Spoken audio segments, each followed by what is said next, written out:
Welcome to Mehta IS academy. So இன்றைக்கி என்ன பார்க்க போகிறோன்னா குரூப் 1க்கான நோட்டிஃபிகேஷன் வீடியோ தான் வந்து பார்க்க போகிறோம்.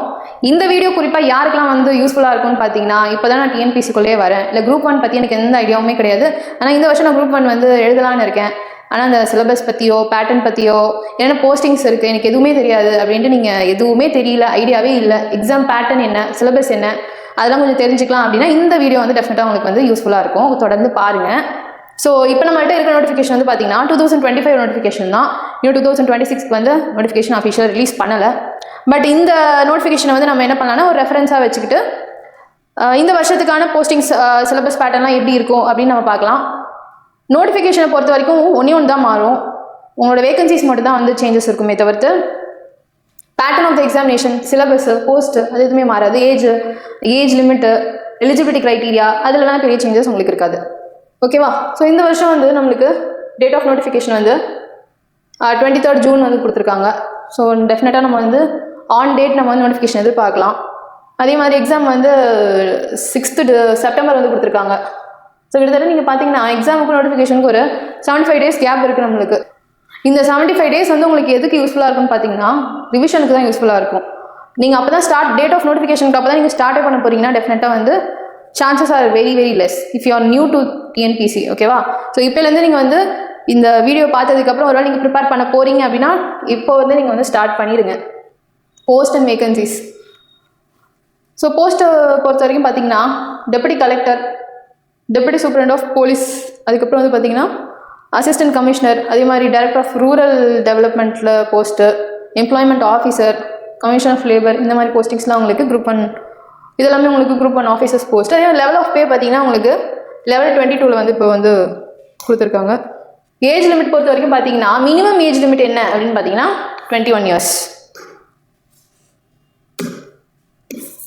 ஓகே, மினிமம் ஏஜ் லிமிட் எவ்வளோ கொடுத்துருக்காங்க? 21 years நீங்கள் வந்து கம்ப்ளீட் ஆயிருந்தீங்கன்னா டெஃபினட்டாக யூ கேன் ரைட் எக்ஸாம். அதே மாதிரி ஏஜ் லிமிட் எப்படி கால்குலேட் பண்ணுறாங்க அப்படின்னா 1st July of 2025 கொடுத்துருக்காங்க. இப்போ இந்த வருஷம்னு பார்த்தீங்கன்னா 1st July of 2026 வந்து உங்களோட ஏஜ் வந்து கால்குலேட் பண்ணுவாங்க.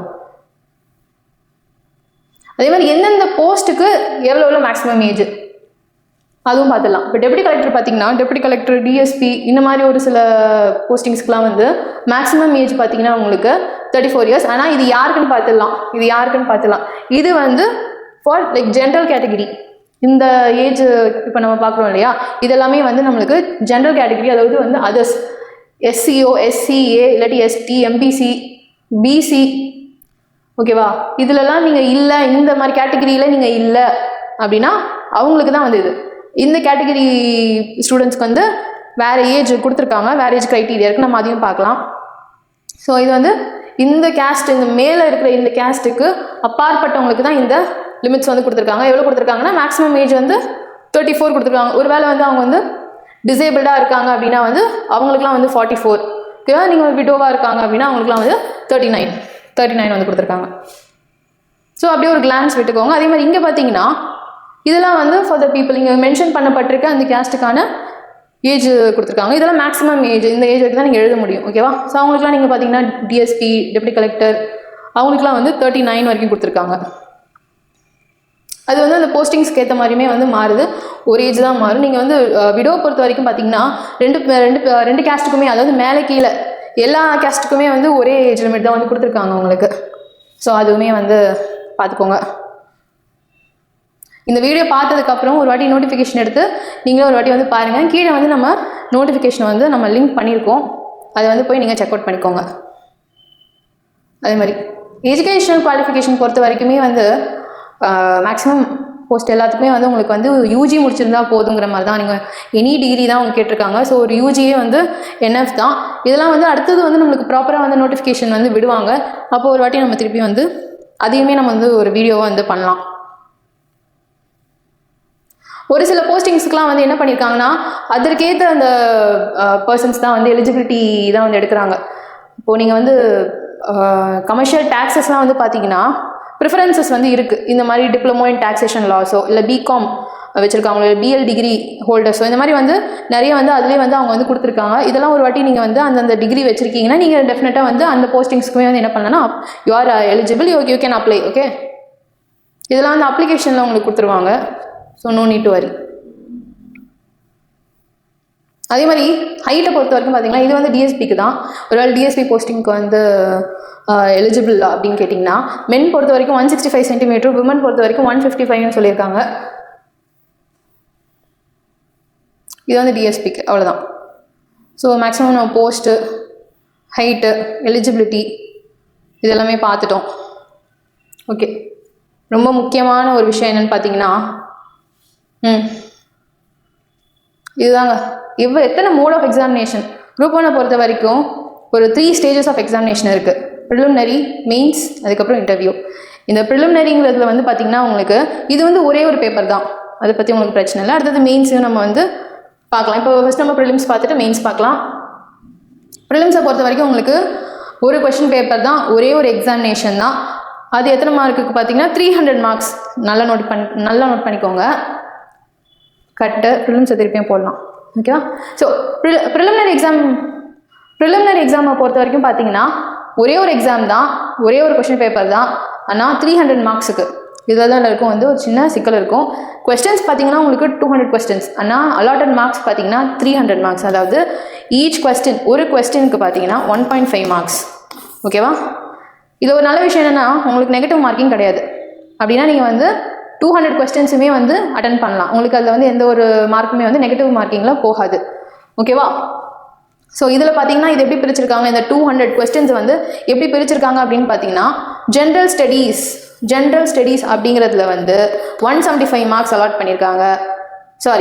175 கொஸ்டின்ஸ் வந்து அலாட் பண்ணியிருக்காங்க.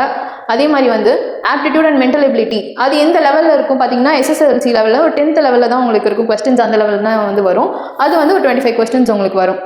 ஸோ கிட்டத்தட்ட மேக்ஸ் ரீசனிங் மாதிரி. மேக்ஸ் ரீசனிங் வந்து ஒரு 25 கொஸ்டின்ஸும். இந்த ஜென்ரல் ஸ்டடீஸில் பார்த்தீங்கன்னா நிறைய சப்ஜெக்ட்ஸ் உங்களுக்கு சேர்த்து தான் ஜென்ரல் ஸ்டடீஸாக வரும். ஹிஸ்ட்ரி, பாலிட்டி, எக்கனாமிக்ஸ் இந்த மாதிரி சப்ஜெக்ட்ஸ்லாம் தான் வந்து இந்த 175 கொஸ்டின்ஸில் வந்து இந்த சப்ஜெக்ட்ஸ்லாம் வந்து உங்களுக்கு வரும். அதுவுமே நம்ம பார்க்கலாம். அடுத்து நம்ம சிலபஸ் பேட்டர்னில் வந்து பார்க்கலாம். இதுக்கு வந்து எவ்வளோ நேரம் அலாட் பண்ணியிருக்காங்கன்னு பார்த்தீங்கன்னா 3 மணி நேரம். இந்த மொத்த எக்ஸாமினேஷன் 3 hours. அண்ட் இதில் இன்னொரு விஷயம் என்னென்னா மினிமம் குவாலிஃபைங் மார்க்ஸ் அப்படின்னு வந்து ஒன்று கொண்டு வந்திருக்காங்க. பாருங்கள், இந்த கேஸ்ட்டில் உள்ளவங்களுக்குலாம், அதாவது SC, SCA, ST, MBC or DCs, BC, BCM, OBCM, ஓகேவா? ஸோ இந்த கேட்டகரிக்குள்ளே நீங்கள் இருக்கீங்கன்னா உங்களோட மினிமம் குவாலிஃபைங் மார்க்ஸ் வந்து பார்த்தீங்கன்னா 90 மார்க்ஸ். 90 மார்க்ஸ் எடுத்தால் நீங்கள் பாஸா அப்படின்னு கேட்டிங்கன்னா அது கிடையாது. 90 மார்க்ஸ் எடுத்தால் தான் யூ ஆர் எலிஜிபிள் அப்படின்னு சொல்கிறாங்க. ஓகேவா? ஸோ அதை தான் நீங்கள் வந்து மினிமம் குவாலிஃபைங் மார்க்ஸ்னு சொல்கிறாங்க. இதுவே நீங்கள் இது இல்லாமல் வேறு கேட்டகரியில் இருக்கீங்க அப்படின்னா அவங்களுக்குலாம் வந்து 120 மார்க்ஸ் தான் வந்து மினிமம் ஆச்சும். நீங்கள் மினிமம் இந்த 120 ஆச்சும் நீங்கள் எடுக்கணும் அப்படின்னு வந்து கட் ஆஃப் வந்து உங்களுக்கு வந்து வருஷம் மாறும். அந்த கட் ஆஃப் மார்க் தான் வந்து ரொம்ப ரொம்ப முக்கியம். ஸோ கட் ஆஃப் மார்க்குங்கிறது வேறு, குவாலிஃபைங் மார்க்குங்கிறது வேறு. ஓகேவா? ஓகே. ஸோ ப்ரிலிம்ஸை பொறுத்த வரைக்கும் இவ்வளோ தான். அண்ட் இது வந்து ஆப்ஜெக்டிவ் டைப்னா உங்களுக்கு வந்து 4 ஆப்ஷன் இருக்கும். கொஷின் பேப்பர் இருக்கும், OMR ஷீட்டுன்னு ஒன்று தனியாகவே இருக்கும்.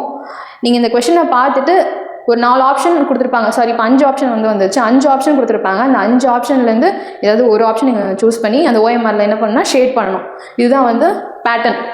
இதை வந்து நீங்கள் 3 hours வந்து கம்ப்ளீட் பண்ணி கொடுக்கணும். இவ்வளோதாங்க. அண்ட் இதில் வந்து ப்ரிலிம்ஸை பொறுத்த வரைக்கும் நீங்கள் ஹையஸ்ட் ஸ்கோர் அப்படிலாம் எடுக்க வேணாம். நீங்கள் வந்து கட் ஆஃப் ரீச் பண்ணிங்கனாலே நீங்கள் வந்து எக்ஸாமை கிளியர் பண்ணிடுவீங்க. ஆனால் மெயின்ஸ்க்கு வந்து அப்படி கிடையாது. மெயின்ஸ்க்கு வந்து you have to go score good mark. அது ரொம்ப முக்கியம். ஸோ ஓகே, ஒரு நீங்கள் ப்ரிலிம்ஸும் கிளியர் பண்ணிவிட்டு நீங்கள் மெயின்ஸ்குள்ளே வந்தீங்கன்னா மெயின்ஸில் உங்களுக்கு மொத்தம் 4 பேப்பர். இந்த 4 பேப்பரை வந்து என்னென்னு பார்த்துடலாமா? ஓகே. அண்ட் உங்களுக்கு வந்து ஓவரால் நீங்கள் ரேங்க் வரீங்க அப்படின்னா இந்த மெயின்ஸ் ப்ளஸ் இன்டர்வியூ மார்க் ரெண்டுத்தையும் சேர்த்து தான் வந்து உங்களுக்கு வந்து ஆட் பண்ணி தான் உங்களுக்கு வந்து ரேங்க் வரும். ஓகேவா? ஸோ இந்த மெயின்ஸ் அண்ட் இன்டர்வியூ வந்து வெரி வெரி க்ரூஷியல் ரோல் வந்து ப்ளே பண்ணோம். பார்த்துடலாம். பேப்பர் 1 பொறுத்த வரைக்கும் பார்த்தீங்கன்னா தமிழ் எலிஜிபிலிட்டி வந்து அகைன் உங்களுக்கு வந்து பார்த்தீங்கன்னா இதை விட்டுருங்க. இது வந்து ஒரு செட்டுங்க. இவங்க வந்து தனி. இந்த 3 பேர் வந்து வேறு. இந்த லாஸ்ட் 3 இருக்கு இல்லையா, அந்த 3 பேர் வந்து வேறு. ஏன் அப்படின்னா பேப்பர் 1ங்கிறது தமிழ் பேப்பர். அது வந்து ஒரு எலிஜிபிலிட்டி பேப்பர். அதில் வந்து நீங்கள் வந்து ஒரு மினிமம் மார்க் இருக்குது. மினிமம் மார்க் பார்த்தீங்கன்னா 40 மார்க்கு தான். நீங்கள் எந்த செக்ஷனில் இருந்தாலுமே வந்து கேட்டகரியில் இருந்தாலுமே உங்களுக்கு 40 மார்க்கு. அதோட மேக்ஸிமம் மார்க் வந்து பார்த்தீங்கன்னா 100 மார்க்கு.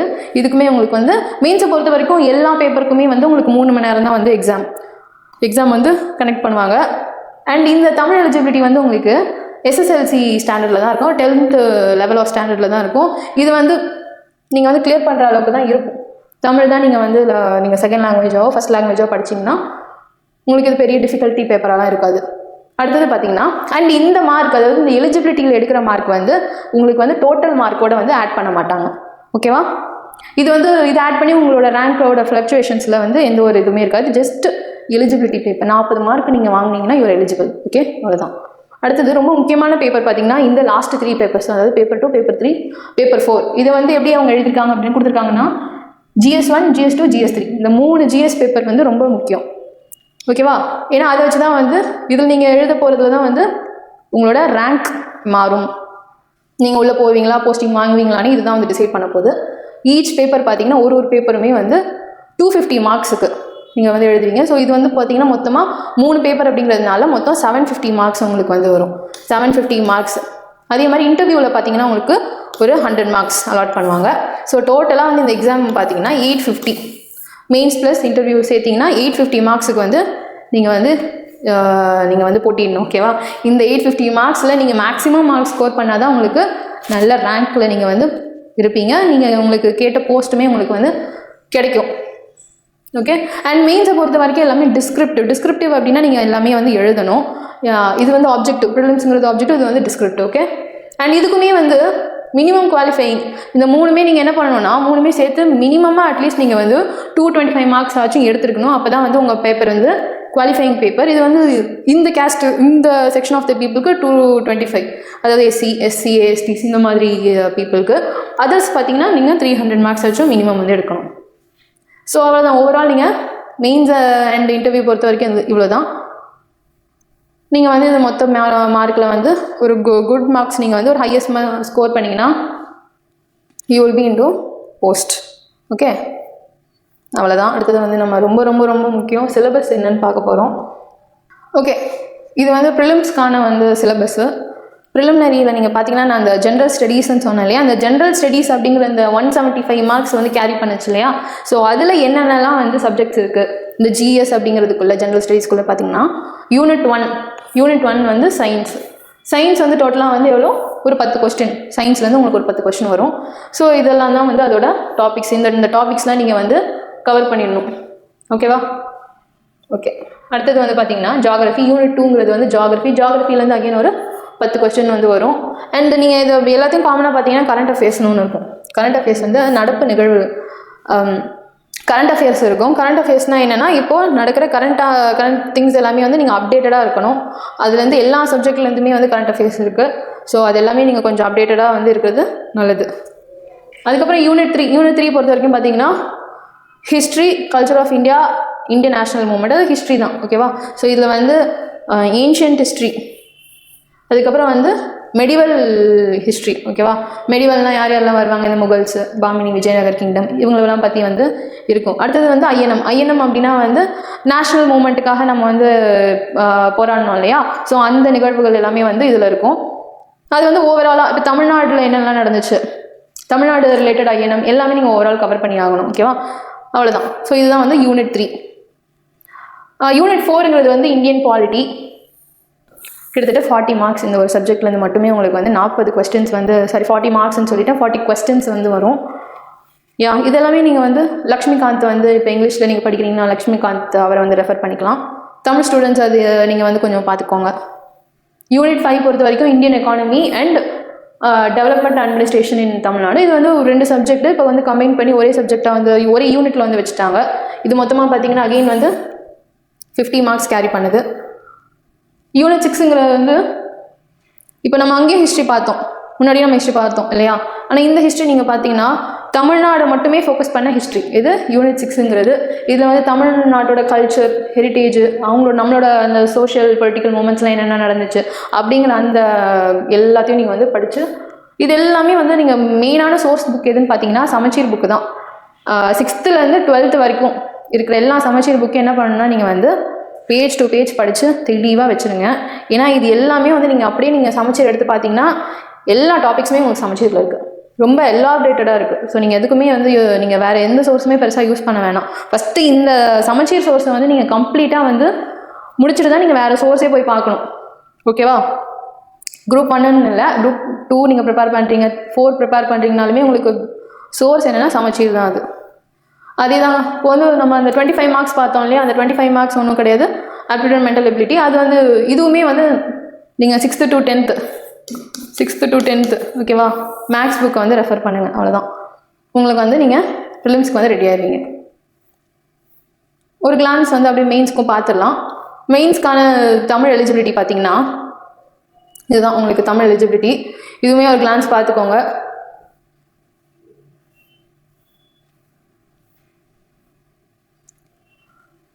ஓகே, இப்போ பேப்பர் 2 பார்த்தோம் இல்லையா, அதாவது GS1ல என்னென்னலாம் இருக்குது நம்ம வந்து ஓவரால் பார்க்கலாம். நம்ம இன்டெப்த்தாக பார்க்கணுன்னு இல்லை, ஓவரால் பார்க்கலாம். ஜஸ்ட் வந்து GS1ல வந்து உங்களுக்கு ஹிஸ்ட்ரியிலேருந்து கொஸ்டின்ஸ் வருது. அடுத்தது பார்த்தீங்கன்னா தமிழ்நாட்டில் இருக்கிற சோஷியல் இஷ்யூஸ் பற்றின கேள்விகள் வந்து உங்களுக்கு அதிகமாக கேட்குறாங்க. ஸோ அதை வந்து நெக்ஸ்ட் யூனிட்டாக வச்சுருக்காங்க. அதுக்கப்புறம் வந்து எத்திக்ஸ் அண்ட் இன்டெகிரிட்டி, இந்த 3மே சேர்த்து தான் வந்து ஒரு பேப்பராக வந்து நம்மளுக்கு இருக்குது. ஆக்சுவலாக இந்த 3 யூனிட் வந்து ஒரு பேப்பர் நம்மளுக்கு. அடுத்தது